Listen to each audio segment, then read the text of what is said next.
Yakında gelenme bir 5 şunu oldu Türkmenistan'a. Daşar orada tur et geldim. Ahır ürüp gitedi kendi kendini kıradı. Malazya'ya vardım. Genco Karastan'a söz verecektin. Aydı ver. Bir hava men bir mintinlen. Malazya Vietnam'a geçtim. Son Dubai'ye geldim. Ondan sonra İran'a vardım. İran'dan Türkmenistan'a geldim şuma. Gelenme küçük olan o. Her yurdun özünün bir şeyle bir talapları var ekenle. Misal üçün Malazya kapatçılık. Japonya vardım. Anan marfın köçüde çilim çekmek lazım bolan o. Hepte de misal üçün Japonya'da bolan o var. sen bir hepte bar bolsa, heptenin ya sen tek gün saylayan ya cük gün saylayan. İmaşin sürüp biliyor. Yani men diyecek ulan Türkmenistan'da da şoňa meňde saatlar bolup bilen onu alıp çıkıp Japonya var. Japonya vardım men Türkmenistan'a beğendim yani. Sen beğenen. Selam dostum. Abdullah bir adamlar Assalamu alaykum gomy ýaşmy? Şantagmy? Japonlar şu an ölüp ýatyr ýa. İşte Türklere gitip Japonlar ne daş doğru ýatyr. Yo, Abdullah, muň diýen zady men şu şekilde jogap berenmi? Selet. Wat Orsiýetde de Japonlar gitip neme Özbekistanda da Japonlar var, Kazakstanda da Japonlar, Amerikada Japonlar gidip daje Türklere Japonlar hakda video çıkardı. Yine Japonlar gıyları berde gün tüçülük etýärdi. Yine men ýança gördüm mara 3 tane Türkmen gıyt ady aýölük birisinin ady Maral diye, birisinin ady Gödel diye. Şonýalyk Türk Gözel gülälek aýölük. Owa gülälek aýölük. Türkler da Seredin Abdullah, men şöyle jogap bereýin. Bir mut sözüm kesýän. Abdullah sözüm kesýän. Sered dostum Japonya'da çilim çekmek bolanok diýip zat ýok. Japonya'da belli her 500 metreden 300 metreden çilim çekilýän yer bar. Ondan hepden belli urunlar maşyn sürmelidiň ama Malazya Vietnam diýip onu zat ýok. Ola o her 100 metreden 500 metreden bad dostum ol. O da diňe Tokyo'da Osaka'nın diňe sentrine var. Eýle şäherler oňal derler. Bu birinji mesele. İkinji mesele Malazya we Vietnamda hepden küne 3 maşyn sürmelidiň. O da yalan dostum. Näme yalan sadece cezan bolan günler ýa-da prawaň ceza alýar ýa-da ceza hökmüne da diýär. Türkmenistana kel el goýan oklar. Indi Eýrana bolum diýär. Eýranyň hem şu wagtky söz azatlygy Türkmenistanyň gowudur. Men özüm Maşatda bir näçe gedek boldum. Söz azatlygy diýip bir zat bar. Türkmenistana söz azatlyk dile zat ýok. Indi hemme ýurdun kim zat kemçiligi bolýar diýdiň ha. Hemme ýurd dogry 4-4 bir ýurt ýok. Amerikada 4-4 däl, Angliýada 4-4 däl. Biz öz mümkinçiliklerimiz baka şon 4-4 diýilýär da bar. Ýani şu wagt hökümet şonu eden ok dostum. Men sen dinle de dostum gaýra. 4-4 şu wagt hökümet şonu eden ok. Şoň üçin aýdylýar. Söz azatlygy ýok. Men öz ýurdumda garyp bolmana razymen. Ýöne erkin bolup ýaşajak, arkaýyn bolup ýaşajak. Men giyecek tänim etjek, aýlanjak kanun geçen ýerim boldumy boynum gyrlan inçedir. O taý başga mesele. Indi Türkmenistanda meselem azatlyk diýip ban dostum söz azatlygy ýok. Meselem men özüm 10 ýyl sanak ýurtda boldum ha. Şu 10 ýyl sanak bolan ýurdum başga bir etraplara, welaýatlar, paýtagtyma girip bilemok diýip dawa edip görmedim. Meselem sen özüm Türkde Eýrana bolum diýil, dogry dämi ýa-da Malazya'da diýil. Malazya'dan Kuala Lumpur'a men girip bilemok diýen adam eşitdiňmi? Ýa Japonya'da Osaka'ly bir men Tokyo'ya girip bilemok diýip eşitdiňmi? Eýranda ýa Maşatly ýa Bajranly biri gelip ýa Tibrizli biri gelip men zada tehrany girip bilemok diýen birini eşitdiňmi? Ýok. Dogry dämi? Hemme zadyň dogry geň zatlar bar, zakonlar bar. Ýöne o zakonlar adama ziyan verecek ya adamın eklencini kesecek ya da adamın bilimini kesecek ya adamın maksatlarını arzularını öňüne böwet boljak arzular zat zakonlar derler dostum hiç ýurdun kam. Sen diýen mesele men Katarda düýtköşük zatlar bar. Dubai'da düýtköşük zakonlar bar. Men Afrikanyň belli ýurtlaryna boldum. Yani Ýewropada da bolup gördüm men käbir ýurtlaryny. Geň zakonlar bar dostum. Ýöne adamın arzularını böwet boljak zat ýok aýta adamın öňüne açýar zakonlar. Indi ýa diýdiň çilim meselem gadagan diýdim dogry dämi? Çilim köpçülük ýerine çekmedi. Sen ýolda gidip barýakan gowral aýaly deňeli bilersiň diýip Ýaponiýa hökümeti Osaka we Tokyo şäherini her 500 metrden 300 metrden çilim çekiljek bir kabine gurupdur. Zato hökümet şonu adamlar iki tarapdan pikir edip gurupdur dogry dämi? Türkmenistan ýegenler getirip çilim satýar, ýöne hiç ýerde sen çilim çekip bilen ok. Türkmenistan şonu ýa bir zakony bolan ýer. Japonya var ya, dünyada birinci köp yaşamak boyunca o 150 yaşap duran, haýsy 130 yaşap duran, haýsy 140 yaşap duran, ölen ok olar o. Olar yaşap. Bu görgül ýalňyş ya. Abdullah bu görgül ýalňyş ya da Japonyany, Japonya ýary döwleti sen öz ýurduň bilen deňeme. Sen o Afrikada o gamysyň içinde yaşap duran negerler bar ha. Şolardan başlasaň ine ýalňyş marsyň. Şolar bilen de geçti. Amerika diýen döwletlere geçme o hindilerden tut Pakistanlardan tut koçoda $75 böwregi satyp berýän mal Pakistandan. Şolardan tutam de. Şonda ýalňyş mark. Salam aleykum. Vatandaşlar, yine Uğraştın erbet dağdaydı o. Qovaýtdyň. Ýöne men bir min dinleseňiz. Ayday. Seret biz orta devlen diňäňde Türkmenistan şeýle bir orta devlen diňäňde bir 30 ýyl şul 30 ýylyň üstünde otdurda biziň garaşsyzlyk alanymyzda. Salam aleykum. Taý bilen diňýärse özümizi. Yo gelecekde moş gowulur. Gelecek bara gelecekde has gowjak. Gününden ötüp barýar-da ne? Ha, Seret sen gelecek. Men Gowjagny näme şeýle gowuyor. Yok, sen geleceğin näme planlaýan? Adamçylyk, amatlyçylyk, gowy gatgowy bir tarap. Yine sırat bolar. Şeýdem şoň netijesinde de gowular Gep planlar bar.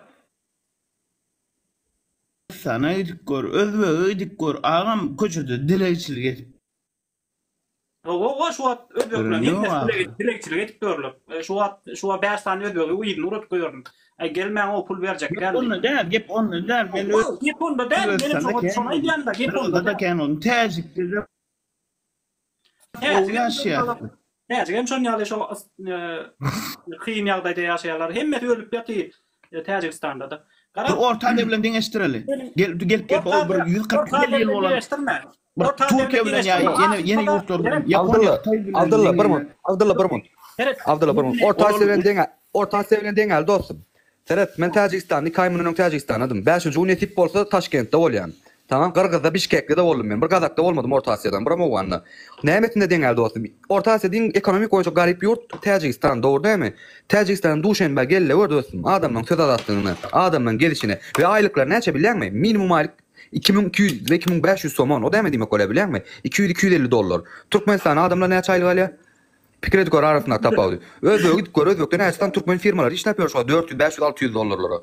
Goýuňdan o da orta Asiýa deňel. Biziň ýurdumyz aslında Ýewropa ile deňemek gerek. Ýewropa ile deňemek. Ýöne Orta Asiýadan bile biz iýze bar ýa so.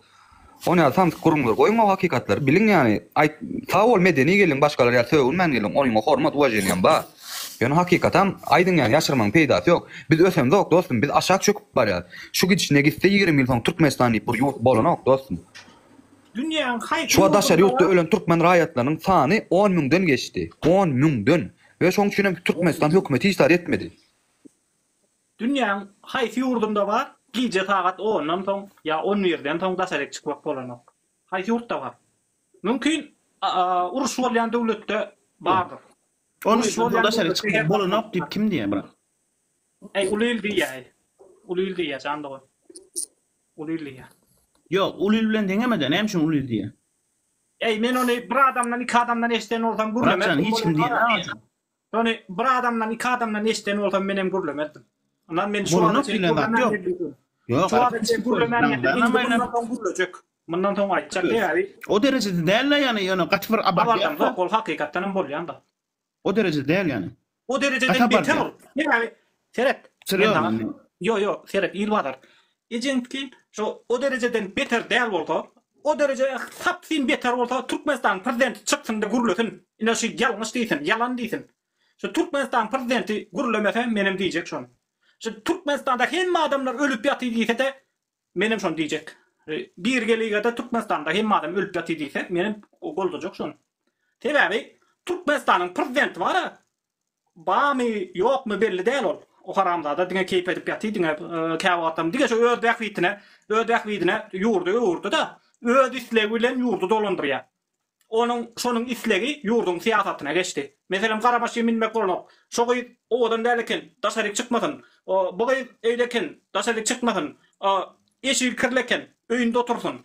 Ýa gara Aşgabatda şoň gözüniň öňünde bolýan zatlar diňe şonuň islegi bile bolmaly. Şonu ýalak etdi oğul, Türkmenistan şonu ýalak etdi. Ol bir videosunda bar. Men diýe Aşgabatda kän ses bolmagy islam ok diýe. Näme üçin diýe maşyny diýe signalny gatatýarlar diýe. Näme üçin atýarlar diýe. Basmaly bolsa da basyp ýetýärler, basmaly däl bolsa da basyp ýetýärler. Aşgabatyň içinde signal kän diýe. Aýdana sen jogap ber şu zatlara. Şolatlar yalan oldu. Men daha tutnamasını getireyin. Aşgabat'ın içinde signal etmek bolanok diye. Signal basmasınlar diye. Cevap veren şu an. Adam kelle ütködü da. Hem herhalde men dişim yal olmalı deyip ağzına heleni deyip oturuyor. Kelle ütködü. Abdullah. Haydi. Sonra verelim. Bir tane kovmu yaşım da. Ne yapı aşkım da sen atma. Hava yaşı kovlu. Levan önden mi bırakın? Yok sayattan. Ha sayettin. Şimdi ne kan bir da Türkiye'de kaç kıyınçılık kan öğrendin doğru mu ya? Az gördün mü? Ay Türkiye'de ben ne diyeyim ben sana yaşını bilmiyorum yok yaşını yılda özümü bilmiyorum ama ben 9 sen çağırkenin o zaman. Ben özüm 89 yılda. Aha.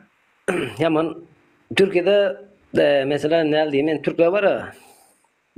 İşi bitince hem mesela. Ya ona olsun ya mesela. Ama işi kurtaran sonra sen ne der o adam yerine koymuyor. Ben köp yerde yaman köp yerde işedim. Ne diyeyim ağırlığım gördüm, zorluğum hem mezarlığım gördüm Türkiye'de. Yani orada da köp pulam kazandım yani. Ya şundan şu an gidip benim mesela için 70 milyon euro düğülen da. 70 Ay, öyle kilo. $700 dedim. 700 dolar şu 70 milyon oluyor da Abdullah aytma onu. Ha Türk pulunda o. Ha 700 dolar. Ay öyle sen öyün üstünde olsam 700 dolar kazanıp bilerdin yani. Türkmenistan'da mı? Evet, minister Dur. Türkmenistan'da mı? Ha. Ha o kazanır kazanmaz biz. Ha, kazanlar. Kazanırsın. Adamlar bilet alarak gidiyor Türkmenistan'a. 130 okularım gidiyendir bilet alalım 700 dolar var diyor. Ne $700. 70 dolar kazanıyorlar. 700. Ya Seret Yok 70'e bolsa cash geldi. Şimdi sizin gideninizde bir 10 kim oldu ne? Bırak. yo men onu dil 10 kil bolanok dostum. 10 kil men kara bolanok. Men hemişe de hakikat aydan girmene de korkum yok. Birini çıkarnam çıkmalı yerine. Yönü bırak Seret. Özün niyeden bilemem özün ahalla men özün mara bayram Allah ha. Yani hakikati gizlemen bardı içi daha yok. Doğru belki Aşgabat'ta käwr adamlar kazanyandır ya sen kazanyansın. Nesibesin pulunda gözüm yok. Allah can kese 3 ese 5 esesini versin. Bizim berdeki problemamız şahsiyet meselesi değil, bir şahs değil, halk. Mesela 5 milyon halk var ha, daha çoğudun çölünde yaşayan, ovada yaşayan bir dayılamdan men rayetim, Aşgabat'taki şu seknen adına amaydadım, kurban ulan Türkmen yok. Şundur bildim. Şu taydak köseniyede, şu taydak neyim şu kösenin ok. Sebep, on kösenmesine sebep olan şu taydak kösenmeyen sekne kurban oluyor. Mesela şonu çözecek olayat biz. Kıyınçılıkları minimal derecede aşağı düşürmek, kovçuluğa maksimal derecede yukarı çıkarmak maksat. Şimdi şu taygu, bergu şöyle yol açıldı mı edildi, şunu edildi diyelim zat bolan ok. Mesela Aşgabat ve Ahallın birim Türkmen başlanıyor. Avadadan başka yerik ünsürlerin etrafı var mı? Nol. Hiç öyle etrafları ünsürlerin ok. Bir Türkmen başa birim Aşgabat ünsürlerler. Doğru değil mi? Doğru. Yani Öbeklerden taraflar ama. İnni. Mekan bir mekan. Sözüm kesme. Onun da şehir ekonomik olarak Aşgabat'ta doğru iş var, dağıt var. Velayet Aşgabat'a baranla, inğazdan viza tavsırmağına baranla sen neyim şu propiskan yok deyip 50 mandın alıyorlar patrollar doğru değil mi? Men o yıl paytahtıma baran toğmen Türkmenistan rayeti valtı men neyim çünkü Aşgabat'ta təyden ikinci dağıt propiskan mörk ödmeleymen o zakonlu da yok, dağıtlı da yok. Zakonlu olmayan dağıtları zakonlu varmış gibi göretlerler. Balkan istedim öyle olan olma akmal yönü şuun kuğunne yok şaratlar. Dostum sen bana özürlün.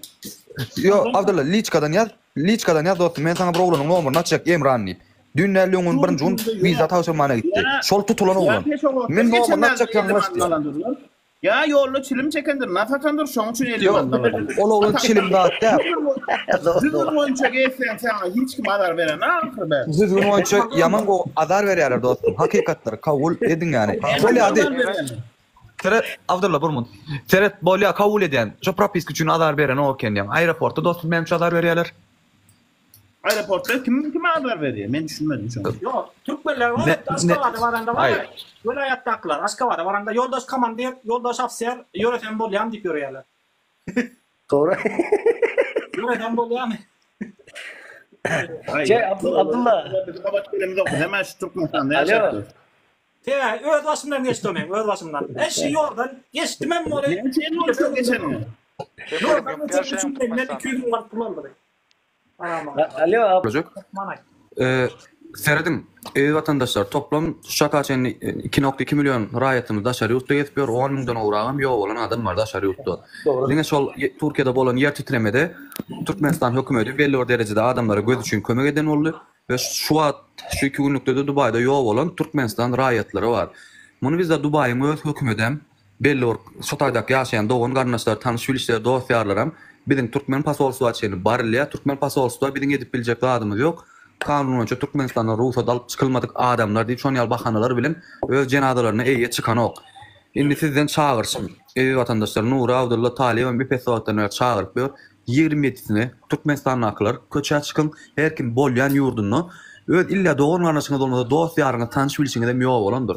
Şolon hatyratyna pasolşuwalara o taýyp çykyş ýapyň. Şunu aslında bälam Abdulla ýazandyr efir atýany ýokmuş şöyle diýip. Şunu agdamak istedim. Dubay'da Türkmen pasolşusu direkt açık ve net şekilde kanunsuz şekilde eýe çykyp bilmejekligini öz raýatlaryna aýtdy yani. Ve yani Dubai ýaly ýurtlardan yani Gatyba ýurtlardan öz raýatlaryny daşary ýurdu yani jenazalary Türkmenistana uğratmak ardan pula degen ok. Katardan yani gaty gymmatada den geljek 4.000-5.000 dolar gözden çıkarmak gerek. Diýjek bolýanym vatandaşlar bärde siýasat meselesi şu diýjek bolýanlarym hakykat meselesi, wajdan meselesi. Sen yani şol adam ýerine şu serem ýatan bolup bilerdiň. Belki menem ölen bolup bilerdim, belki Abdulla ölen bolup bilerdi. Düşünsene öz jenazan doğulan doğduk depene gidip bilen ok.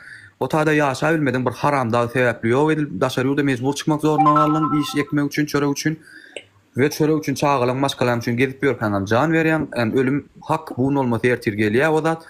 Ýöne biziň özümiz bize hyzmat etsin diýip saýlan hökümetimiz bize eýe çykmaýan bolsa ondan peýda ýok.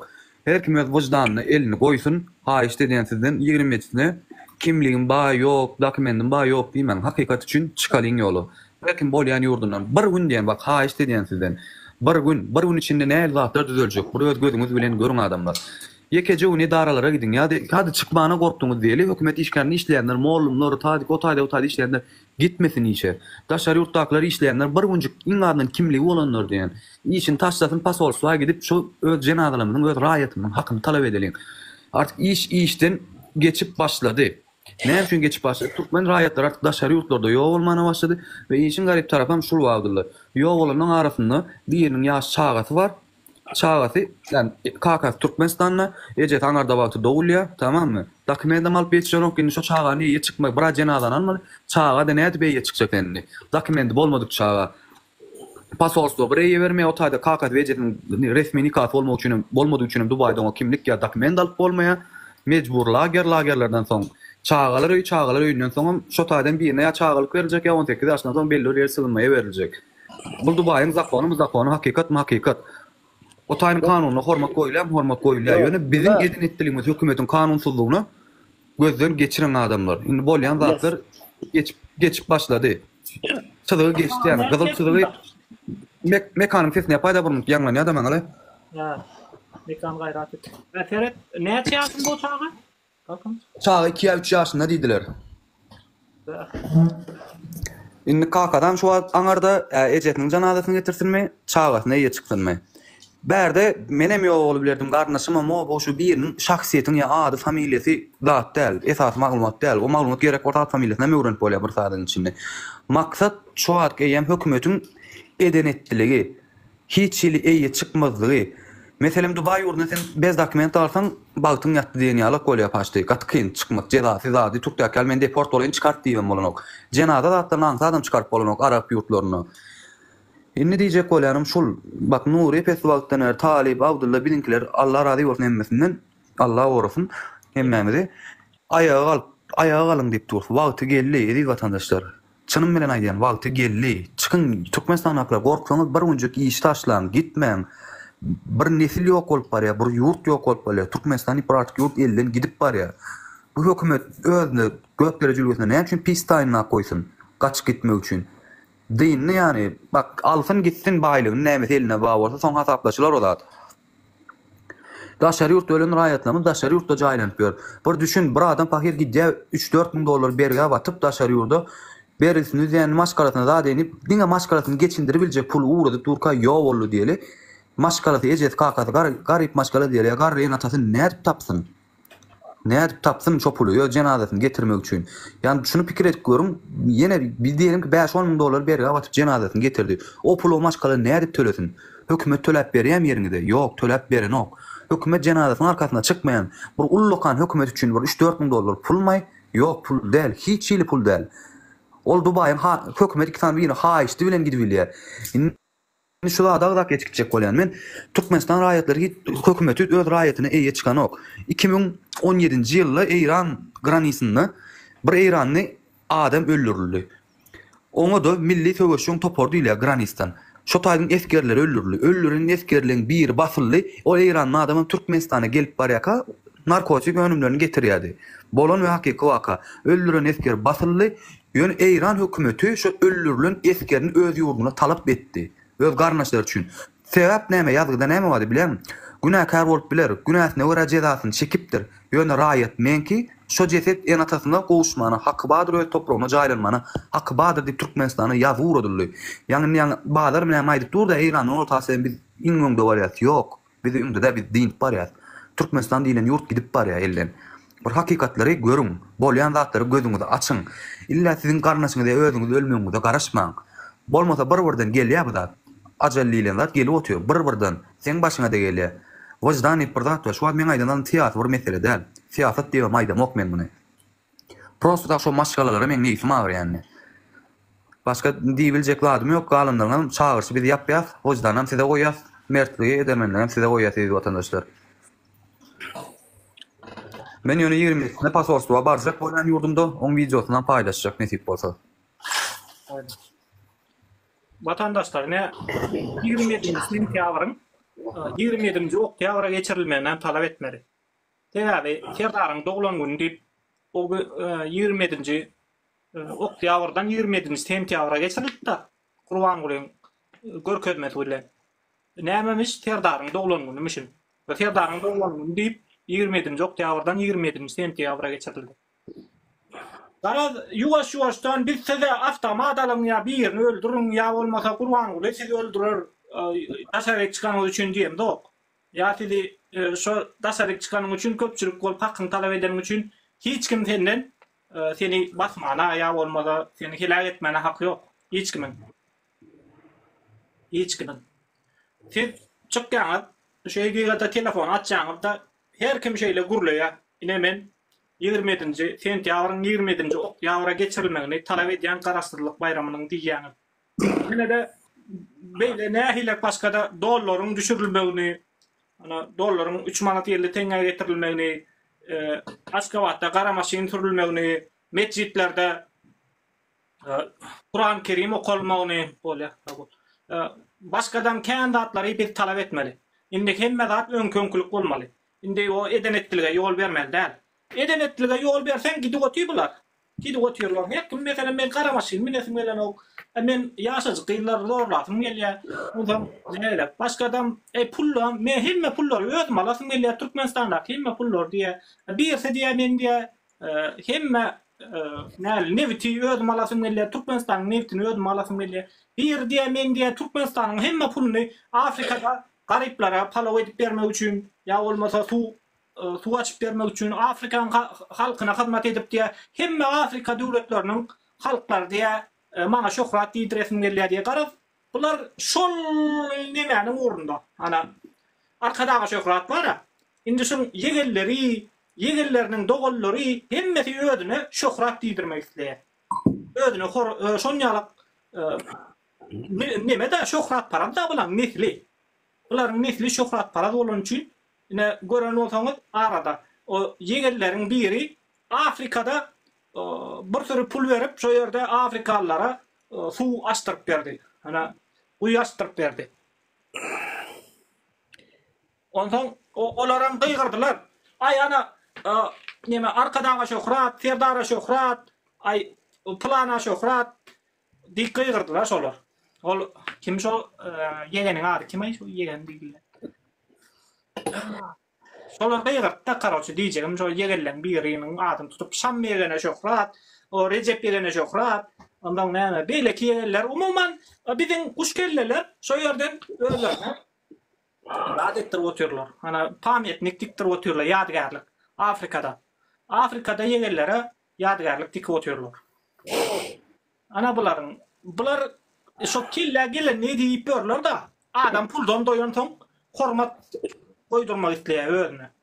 Ödüne mesela men şey diyor da elim şeyle koyan oluyor. Allah'a pemben gelip öpmeli da. Ana son yaram olur mu tek görürsünüz.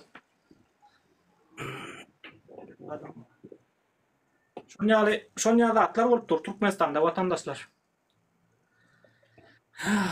Türkmenistan siyasal cevap alıyor. Şu atları durdurmak bilin elmette. Bilin beynimette. Khas kıyfkası. Abdullah Bey. Beynimette onu başlatan. Ne yaptın onu? Ha? Ne yapmetmeli mesela? Gürlemeli yine sen birinci adım yatıp dursun, men birinci adım yatıp durun. Her kim gürlemeli, her kim milleti gürlemene çağırmalı. Yine mesela 27. sentyabrda her kim öz hakkını talep edip başarsan dışarı çıkmalı, başarmasan internette gürlemeli. Her kim gürlemeli 27. Yer bir tutmasana barmalı ha. Barmalı da ağam ne sen mekan barmalı ya. Eğer TV'nin şu haramdadaların diyan sana yetse sen mecbur gürlerdin. En bağır killen tayak deyende gürleyeceğim hak senin. Yalnız sen şu killen tayak değmenke gürle diyen de benim. Eyvah. Ama killen tayak diye teleme köp tayak değildi ama tutmasana barmalı varmayın mı? Varacak hem ne sen? Yo men barcak menim barcak bugün erteğim.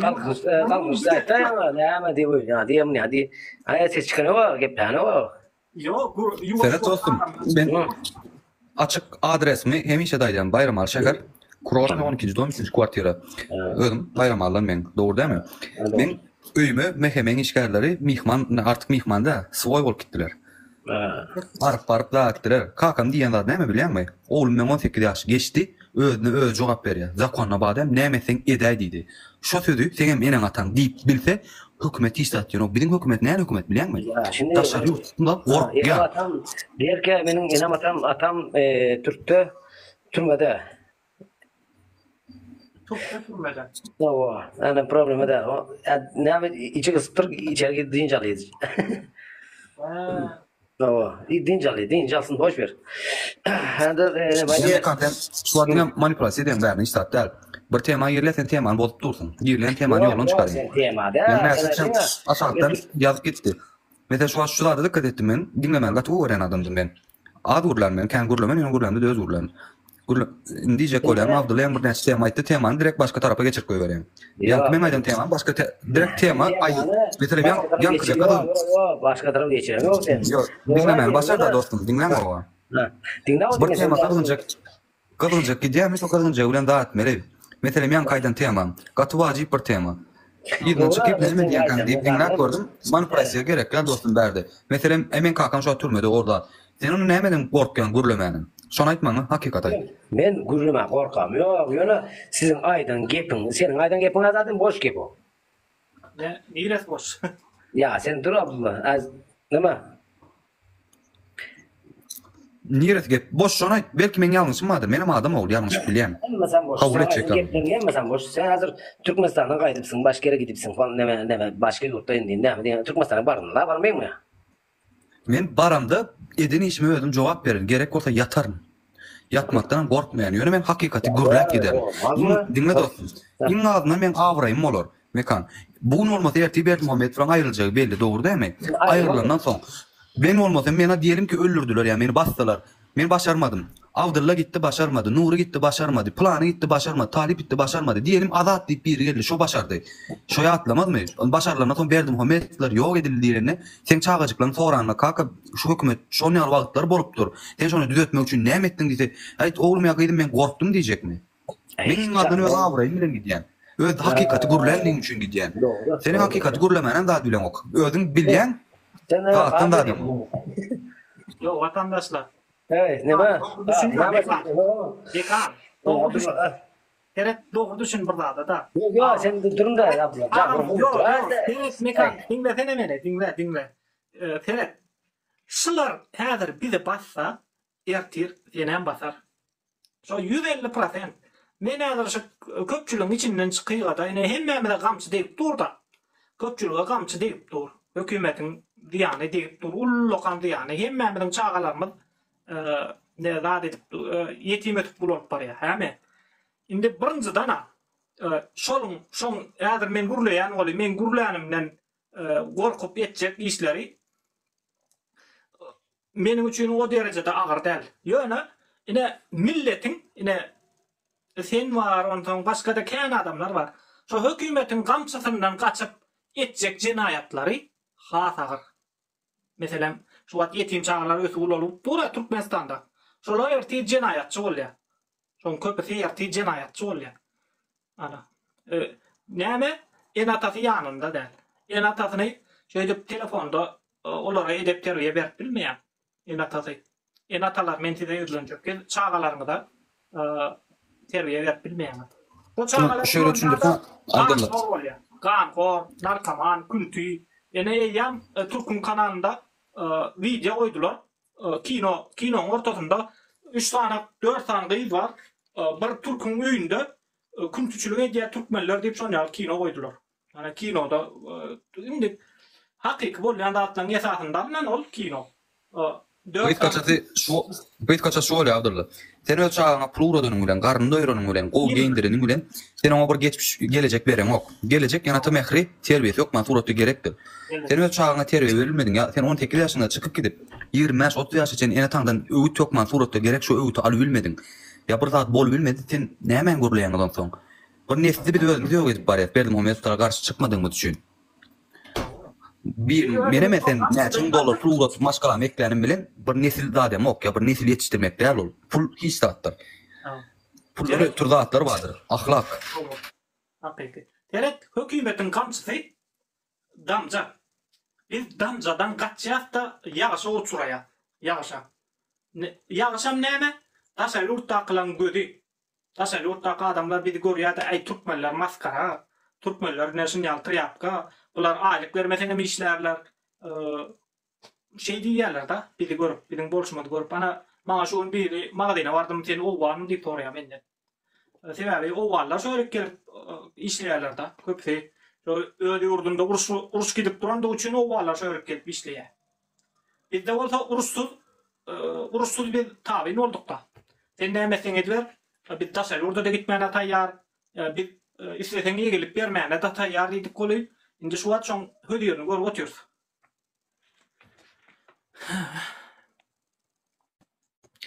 Bir ýagşdan gaçyp, damjadan gaçyp ýagşy uturadyk. Ya aýdyp hem gepim dogry. Ýöne men sesim näme ki ýap durýar. Yo, sen duramok da. Ya iki sesim ýap durýar näme bu? Yo, bağışla mekan, bağışla ýöne. Gurulacak wagtyn ýapdyrýan da, ýapdyrýan da näme diýip. Aýdy. O ne? Barajan olmay. Aýdy agam. Yo, adına madira kalkmış. Bu aydan gepemesem dogry. Sen den ýalňyş diýäninden dogry diýär. Yok, aydan geplerden emas dogry ama. Ýöne boş diýdi. Ya boş ama. Beyler yok da. Aramızda üçüm aramızda gepleýis de hemme zatı. Yo, geplemeýär. Teret, men şu efire başlan wagtlan mara. Men Evet, efire. Abdullah mesela mazademiz ama. Aslında ne ad gepleş otiza. Doğru mu? Ben TikTok'a girsem eski beni yemesem iptal etti. Ne yapacaksın? Korkalım. Sen ne gepleşin diye. Teret, onu wagtlayınça uzat. Ine men şu efire girýän Yok, ne yapacaksın o ne diye. Ben şu aklım var. Yo, Teret, men efire gelirim. Yok, söyleyip koyuyorlar bana. Yo, ne kan, men onu düşünýär. Teret, şundan bir ýylyň var, ine şu wagt 120 tane adam görüp men. Ha. Şundan bir ýylyň meni 30 tane adam da oradan görýärdi. 30 Doğru. görýärdi. 50 tane adam görýärdi meni. Doğru. Bu wagt 120 130'a geldi. Adamlar ýuwaş alışýarlar. Sebäbi hökümetin taýagy dubin kafe olan kellesine diýär, onu tam oýanýar. Boşa dubin kelle diýänçe biz dinläni oklar. Biz o serek bilýän şeýle nakıl bara. Saglyň gadryny bil, hassa bolmadan burun diýär. Doğru. Makmulyň goşgutunda bar. Gadryny bil, hassa bolmadan burun. Saglyň gadryny bil, hassa bolmadan diýär da. Ya ondan... Diler bolsa şol ýerden ok. Adam Doğru, sen aydın. Hem sen doğru mu? Yok be, az mesela sen ne beşiza, doğru mu? Yayına gelip oturuyoruz, beşiza dedi son. Hayır, başka yayına girmeyiz ki beni iptal edin. Eder. Eder o da baklayınca. Teğeri sen bilgen mi yine sen da selurtta bolup görsün. Türk'te menyal yok mu? Türk'te menyal gurulayan yok mu? Baba kane. Dahu ya. Daha televizörde gurulayan yapıyorlar. O Gel. Mekan. Şulara gödet arkadaş şoklat deyip versene buraya da. Canım. O da değil bile yok tabii. Mekan sen tanıyan o bol arkadaş şoklat diye şolamana gödettir. Ne tanıyayım ne bana? Tanıyan sen o tanıyan değil de. Ne tanıyayım? Muhammed. Bu ne diyeyim adam?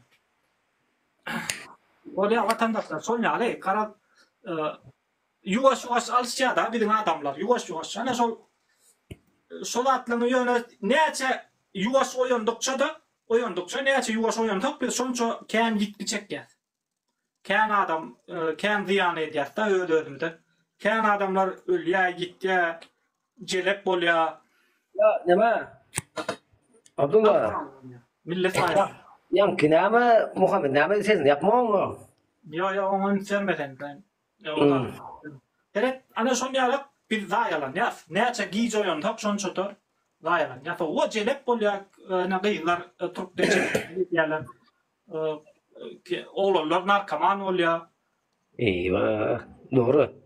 Ayşin doğru. Ne oluyor? Şeyde gördüm kanka. Neydi bird? Şöyle baylan. Bird. Selam ses açma aranı sıkayım aramın. Yok mu der. Yok aç selam sesini. Yok. Ne kan kellen semseler. Doğrudan otur. Eyvah. Ne yaptı? Kelle. Ne diye bir bilirsin. Arkadan yemek kadar masaj etme orada. Yok. Mekan arkadaşı değil. Arkadaşı değil. Alo, Yarım arkadaşı diyen mi? Bilirsin. Hoş geldin. hoş bulduk. Yani yurttaşlar olmuşsunuz. Allah aşkına nasıl ne? Ya benim Oda'ya şükürler şükür. Neme diyecektim de, bir soru verecektim de size. O arkanızdaki ayal maşkalan suratı ne için koyup muyura? Şıl ayal Türkmenistan'dan çıkanlar bir ay oldu. Aha. Nasibe bir sen var. Sesin yaptığını alın mekan. Aha. Nasibe bir sen var. Şıl Türkmenistan'dan şeyler yarattır. Şeyler şu yerde yaşayacak bolup can ediptir. Böyle bolmandır. İn sonunda kaydıptır da. Bir varına batıptır şey. Yaman ervet bir ya batıptır. Katerdi. Teğeri yaşayacak bolup şu yerde can ediptir da. Ondan şimdi Türkmenistan'ın hükümetinin narazılığını görkezmek için o yerdeki sesini hiç kime istip bilen yok. Yurttaşına çıkıvan öyle TikTok'ta şunyalık sözler koydu. Çok şeyden yok yine sözler koydu. Benim ondan yardım. Ayal doğun dedim, sen dedim söz koysan hiç kim sana seyretmez, ünlü vermez dedim. Gel dedim ben çıkış edeyim dedim, senin için dedim. Bana dedim ses yazayım ver dedim. Ben kanalıma girsen, profilime girsen aşağıda videolar var. Şu videonun içinde şunun ses yazısı var. Eğer de YouTube'a girsen Hasan oluyor. YouTube'a girsen o yerde de var. Ondan gara şu hakkını böyle ya da Türkmenistan'da alabilmedik hakkını indi bir de karşı etti da. Ol bir adam, iki adam bilen bolyan zat del. Men bir zat diýmek isläm ýoksa iki sanak çağırjygym ba Türkmenistan'da. Yani herkes näl diýsem bilýän senin aýtjak bolan zadyňa düşünýärdim. Hemme kişiň ýüregi ýanyp tu bir zat diýesim gelen ok. Men säbe bilýän bizinkileri bilýän. Onun için iksan çağıran bağırdı. Ben hiç zat diýip bilem ok. Närdin? Haklısındır belki. Abla. Evet, ayağım. Yok, Muhammed bir zaman. Evet, şunun çağat var şöyle. Yani şey, ne boltadan görecek dipine gurla otiş. Şu adam düğünem, düğünemde şu öyle prokuraturadan emhemeden adam vardır. Ondan şunun kakat aydıptır. Ne için şu adam çevirmeyin kıydımın ardından dinlemediniz. Indi göt veren yal dinlersiniz deyip yok koyar dururdu. Yüzüm tabi prokuratura öyle emgeme. Biz var ya, şu korka şuları beygildik. Şu bizim korkuymudun neticesinde şular şunyalık adalatsızlıklar ediyorlar. Yok hamşular gurlar bilmezdiler şu an. Ilgap öz işini ederdiler. Biz de yurt başında bulmazdık. Sen Türkiye'de işleyen mi? O işleyen. Gurlemeli, her kim gurlemeli. Gurlemesen biderek işler. Yani bir ece olarak, bir ene olup nädiysem çağlam düşündüğüm için men Ayal doğancığım. Senin çağalaryň dalgoşyny iki şuwa şoýardy. Yesir. Şolar senin çağaň bilen islen edip bilýärler. Eger de sen dymsaň. O sen gurlan wagtyňam geç bolar. Tamam. Doğru. Onun üçin öňünden algamaly. Men ýa-da aýtdym. Saglygyň gadryny bil, hassa bolmazdan burun. Öz hakyň gora, hakyň iýmän käler. Yani bir kişi bilen, iki kişi bilen bolan zat däl bu. Ayal doğancığım sen. Abdullah barma. Däl, ine 144 kişi görüp oturuyor. 144 kişi gerek bolsa şöyle çıkıp durur ya. Bar mı da? Teret.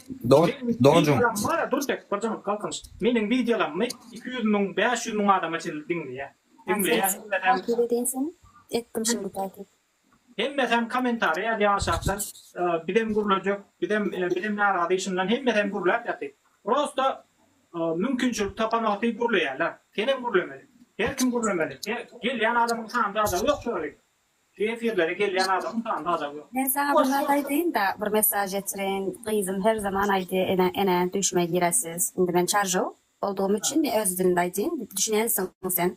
Sen de belki çarjısındır. Men gelenme 1,5 ýyl boldy bäri. Men diýe siz düşümde göremen, gelenmişiňiz, bir begenemen zat. Zar diýmeye çalışýan. Ata zar diýmeli. Mesela atasy Russiýa gitdi. Men Türkiýede. Yani ene var olan başında ne ata var hiç kim yok. Dogry diýen. Ýöne her kim ýüregi ýanyp ýöne geplep bilen uzak çağlarymyz şo ýerde bolan üçin. Näl diýsem sana Geple sen boşa için boşa diýen birazcık özüňe ýeňillik bolýar. Geple. Korkmaktan peyda yok. Korkara kalmadın diye. Gidin hem bir adamı elimizden aldılar. Senin git. Şurada kazanyan 5 manatın hiç daha da o senin yitiren adın yanında. Sen çağalan baklı güllerini yitirdin sen. Ondan senin o kazanyan 5 manatın hiç kime gerek. Gel seni yitirecek adın yitirip dursun. Sen korkara kalmadı. Korkara hiç daha kalmadı. Neçe ýyldan bäri şurada? Men 6 ýyldan bäri şurada. Men ayalım ayrılış gitti, çağam okuğa gidip başladı. Men davına gidecektim Türkmenistan'a, o pandemiyadan ön gidecektim. Yani men ömrümde bir gedek para verdim. Şonda da ahmır oldum. Ondan yine de menden $1000 Türkmenistan'a gitmek için para soradılar. Menim berjekkel para dedim. Men ne berdi, eşekkel işlep sana para vermeli dedim. Türkmenistan'a gidecek, o zaman $1000 vermeli bilet almak için. Şon ýaly boldy menim berjekkel dedim ondan. Ay bermesen gidem ok diýdiler. Menem gurlemene başladım. Näme üçin men gitmelilerdi. Ana? Şon ýa şey diýem. Indi sen gidip bilen okma Türkmenistan'a? Gidýän, näme üçin gitmek? Gidem, ýöne o ýerde meni helak ederler. Gitsem o ýerde meni helak ederler. Ýöne senet men bilen senin tapawdyň bar. Sen diňe ýol hakyny talap edýär. Men indi tutuş hökümeti jogapkärçiligi çekesim gelýär. Ondan o hükümet deňdäl. Menin maksadym başga, sen diňe ýol hakyny talap edýän. Sen bir ýöneki Türkmenistanyň, ondan meňa Türkmenistanyň içinde ýol hakyny talap edýän adam gatken. Çykyp şu ýerde gurle diýsen gurleýär, hem şolar näme diýsen getýär, mine sen gurleýär bilmän oturdun da. Sen arkaýy gurlemeli. Hiç zatdan çekinmän gurlemeli. Gurlemeseň sen näri ödödüň daýalaýanda. Ödödüň içine salyp bara stres bolup sen ýaşyň agdalýar. Sen öz saglygyň daýalaýan, ödüň daýalaýan. Onda da menden çıkmasın, ben geplemän iş zat. Geplemän bilersiň, o seň hakyň. Sen ýaly geplemeýän adam kän. Şonuň üçin hem şu Türkmenistan düzelenek. Allah. Teväli bir geplemän şol öňkü derdimiň üstüne de dert goşup aýlap berdi. Näme diýen? Aýdar galkynyşdan Şudat bolýar. Gene meselem 3 kişilik doğruda hemen mekan vardı. Ona doğru düşünülmän doğru. Senin geldiň öz pikirlerini aýtdyň. Bir de hem şutada 4 kişi bolduk. Adamdan şöyle vurur köpeliğe. Ondan men bir video paylaşýan doğru değil mi? Sen paylaştın, Abdullah paylaştı, ol paylaştı. Abdullah da 100.000 adam gördü, men de 1000 adam, sen de 5.000 adam diýeli. Adamdan şondan köpeliğe ve hakikatlar adamlar şöyle görüp başlaýar. Ol garşyda hökümete de şöyle täsir edýär. Ha bu halk oýunup başlady. Gelmenen bolsa adajam bolsa özüm düze däýin düşünjede girip başlaýar hökümete.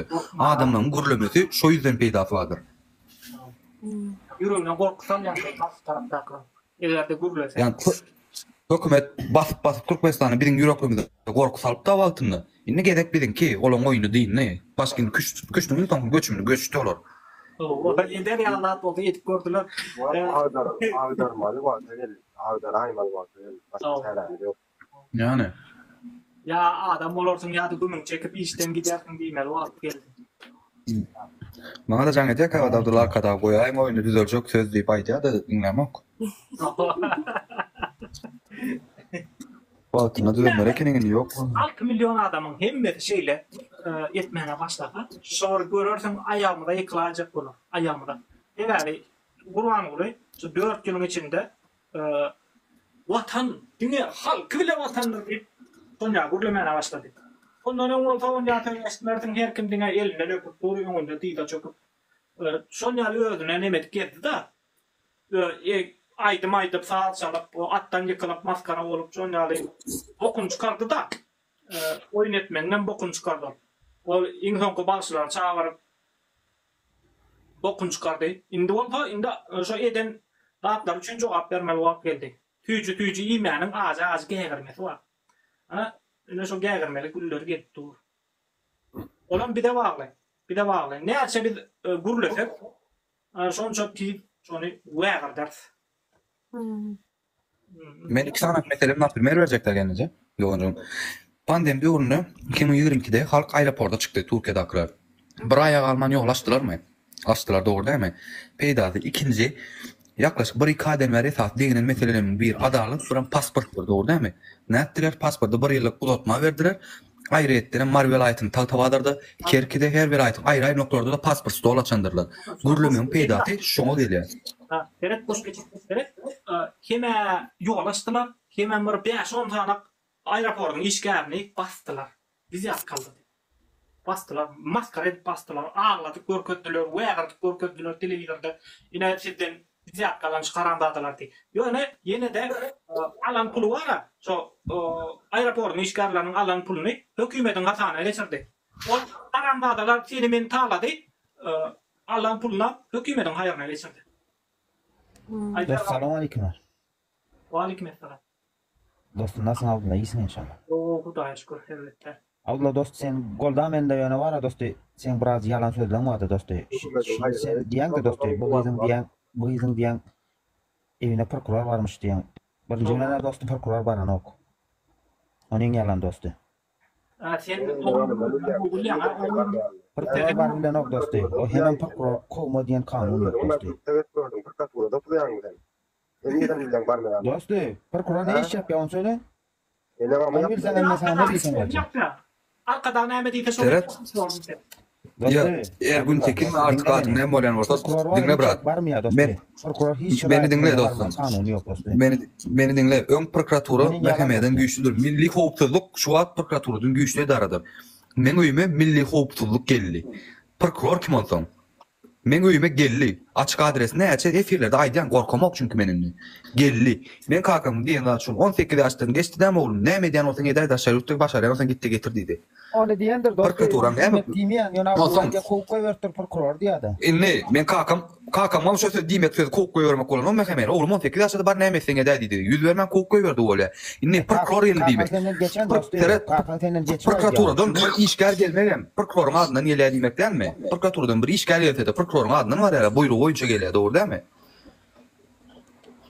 Dost prokurordan hiç il adam var ana o ya. Can Dogan. Dostum prokuraturadan barcak olsalar alik kaydiyalarım havarına olmaya. Evet, sen mal, Ergun, sen mesela mecbur mal değil mi? Olcan sen hayvan. Sen böyle ahar bile bir harfından tapavutlandır. Bilen o kenin şu anda çelli Türkmenistan'da kimin kimdiğini bilmeyen ortam. Evet, her yine sıkıydım öyünü. Yani emhemede vardı, hukukçuluğum vardı, prokuraturada vardı. Gerek olsa kurban olayım, öğren var yaşın öyünü. Şey yeni gürlemene devam etse. O yerde var ya, o senin aydan, o prokuratura hiç mi oyunu var mı ya? Yok, onun yerde o adamlar prokuratura var ya, onun yerde yok. Onun senin, o 40 yaşta kaldı. Şimdi, senin diyen prokuraturan var ya, el öpüp taşak götürüp gören adamlar. O senin diyen adamların el öpüp taşak götürüp gören. Onlar A harfine şermende yine de prokuror oldu. Bar başarayan da adam adamdan kuluğundan çekmek. Dost sen başarayan olsan näme üçin iki kıranın arasında bagır oturdun? Gitti Türkmenistan'a sik koysana dostu. Men var ya men. Menin problemim ne Türkmenistan düzeltmek. Sen problemin olmasa dostu halka Allah otursun da dostu. Sen näme aýlan ýoksun dostu. Aýlan bara maşgalan var. Näme üçin maşgalan senden geçdi öldür diýip bura aýetler ya. Kam. Can Doğan. Türkmenistan düzeltmek dine menin problemim değil. Bir köpçülük kot düzeltmek Türkmenistan'ı. Eğer Google'a yaramayan olsa men sen doğru bilen getiremok efire. Ümün çekip gidip gelýän. Näme düzeltmeli sen ýurdun daşynda gurlap otursan. Näme üçin sen toplumlaryň çykyp gurlanyp Türkmenistan'a bar 100 adam var, 1000 adam var. Bana dostu. Yo, sen Bolýar dostum. Abdullah Burman. Dostum men gitjek, gidip tarih verecek. Ýakynda men gitmeden planlaýan. Git gelecek mi? Serýoznaýdan gelecek mi? Liçkama ýaz, gün tarih günü veren gitjek. Gelebilecek mi öne? Hani 100 adam bolup diýdin, dogry däme? 100den urak adam var, gelecek mi? Ses naçada? Dostu men 100 adam diýemem. Ben 100 adam basar diýen. Ay hadi 100 adam ortada gelecek mi? Gelecek hem şonu aýt birat. Yo yurt watanım üçin, Türkmenistan üçin gelecek mi? Gelecek hem şonu aýt. Men elmede ama gidip gelip Türkmenistan'a. Yo, Türkmenistan'a gidip gelmek del mesele. Biz bilen gelecek mi şu yurdu düzeltmek için, berdi muhammedler yok etmek için, var mı yok mu şonu aýt? İmin sen maşgalan çıksın ene men plan etdik. Menem çıkkan dostu. Men çıkanlığım için men maşgalanın adından çıkkan näme? Yo men çıkanlığım için maşgalanın adından çıkkan. Sen öz maşgalanın adından çıkay dostu. Bolanok mu? İlk dostu göster sen bir bak ara. Yergun, Ferhat, sen var adamları nemeyi tekleyen de provokasiya edip oturuyorsun. Canım dostum Abdullah men hiç yer giteklemeyen sen o wanda badır 5000 san doğru mu? Can Doğan, Ferhat, Yergun, sen birinciden hemmemiz olup çıkmalı. İkinciden biz aktivistlere eline yaragal, halka adamlara eline yaragal, birini öldür, ya yeni var da det, yeni var da det diyem dok bir. Ya gidiyor da hükümet işten ayır diyem dok. Barda öz hakkını talep etti ya. Öz hakkını adamlar men diyeyin, diyemeyin etmeli değil mi? Öz hakkını talep etmeli. Orsuna sen o hakkını iyice biri. Sen tupoy olmasan talep etmeli. Orsuna öz hakkını. Ne için dine sen ne men seni ya Türkmen halkını arkamda götürüp gezmeli mi? Men hükman sen men düzeltmesem sen düzeltecek. Yani şu Türkmenistan'ı. Üstüne siydirip gezecek mi? Men düzeltmesem sen Türkmenistan'ı düzeltecek değil mi? Şu gez verecek mi? Şu üstüne siydirip gezecek mi sen? Öldüğün mü? Öl adının yok, tuğratının yok. Onun üstüne siydirip böyle ne uğraşan ne aldın? Uğraş giden ne? Sen mafyalardan hakkını alıp bilir. Ey! Ola mafyaken! Şu bir yerin Amerikan harbi yaran güçleri hem olsa biz hakkımı talep etmeli. Sol bizi duran yerinde öldürüyen hem olsa köpçülük olup hakkını talep etmeli. Yine men kıygırıp oturum şurada. Şurada dinesi gürlemenler usat veriliyor. Men eğer çıkıyor da protest etsem beni Türk kalesi gelip al git ya. Şurada dine gürlemenler usat veriliyor. Men şunu ulanıp oturum. Senin şunu etmeli. Benim öz hakkını talep etmeli. Ya. Eller düzeltecek. Abdullah Solay ya.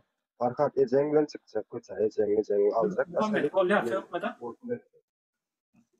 Ferhat basit koy verildi ya. Ey Can Doğan, sen hakimliğe iş sorap paranın bilen. Şonam yana video al. Hakimliğe iş sorap paranın bilen.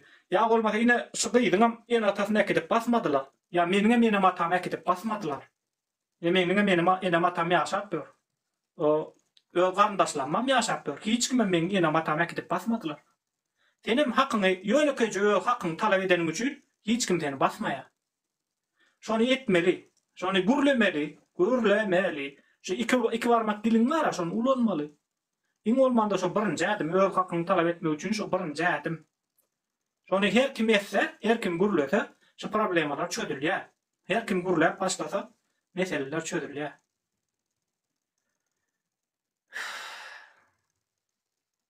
Bizim halkımız yaman korkup yaşaptırıyor bile, yaman da katı korkup yaşaptırıyor. Burada orta meni basar diye düşüneceğini sokup dururlar da, o da näme demeli? Bizim hükümetin ne hak ne adam kanunsuzluğu için yok yedeni. Hani o şekilde yüküm yok. Hisse havarım yok yani. Şu dereceye geliptir bizim halkı. Yazık yani Türkmenliği undup durur. Başka bir iştahat değil. Deyip bolcoklu adam yok. Öňkü ganyna getirmek gerek. Yani kendi kötemleri olsa Çilim üçün Beş başka yıl. uğraşıyorlar da. o dediğin çilimde seher gatda ortak günah yıkmana misatça görmediriyor. Ya da senin basars bolması işten gidersin. Şon ýazatlar berin kötediler bizim halky. Ýöne keýde atlar üçün basyp gözüniň oduny aldy da millet. Armanda gumi adaylaňa. Bar ol, sen ne diyorsun? Ne var?